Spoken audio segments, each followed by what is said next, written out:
అప్పుడో ఇప్పుడో ఎప్పుడో అన్నట్లు ఉంది రాష్ట్రంలో నిరుద్యోగుల పరిస్థితి. జాబ్ నోటిఫికేషన్ల కోసం కళ్లల్లో ఒత్తులేసుకుని మరీ ఎదురు చూస్తున్నారు.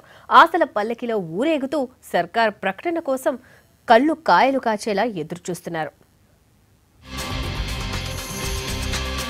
ప్రభుత్వ ఉద్యోగాల కోసం నిరుద్యోగులు చకోర పక్షుల్లా ఎదురు చూస్తున్నారు.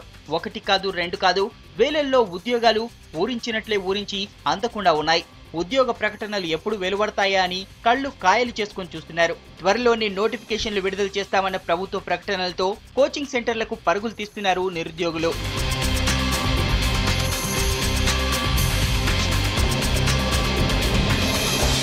ఉమ్మడి రాష్ట్రంలో దాదాపు 3 ఏళ్ల నుంచి పెద్దగా ఉద్యోగ నోటిఫికేషన్లు వెలువడలేదు. దీంతో రాష్ట్ర వ్యాప్తంగా కొన్ని లక్షల మంది నిరుద్యోగులు నోటిఫికేషన్ల కోసం ఎదురు చూస్తున్నారు. త్వరలోనే దాదాపు 50,000 ఉద్యోగాల భర్తీ చేయనున్నట్టు సీఎం కేసీఆర్ చెప్పారు.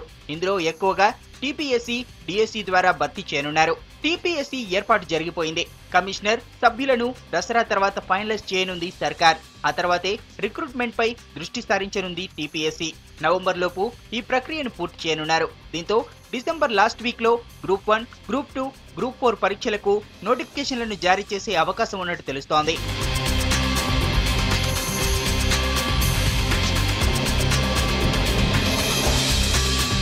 జాబ్ నోటిఫికేషన్లు వెలువడనున్నాయన్న సంకేతాలతో నిరుద్యోగ అభ్యర్థులు కోచింగ్ సెంటర్లలో జాయిన్ అవుతున్నారు. దీంతో కోచింగ్ సెంటర్లకు ఒక్కసారిగా డిమాండ్ పెరిగిపోయింది. హైదరాబాద్ లోని పలు కోచింగ్ సెంటర్లు విద్యార్థులతో కిటకిటలాడుతున్నాయి.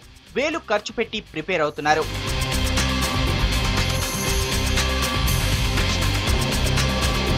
నిరుద్యోగుల కోటి ఆశలు ఇప్పుడు ప్రభుత్వం విడుదల చేసే నోటిఫికేషన్లపైనే ఉన్నాయి. దీంతో వీలైనంత తొందరగా రిక్రూట్మెంట్ చేపట్టాలని ప్రభుత్వాన్ని కోరుతున్నారు ఉద్యోగార్థులు.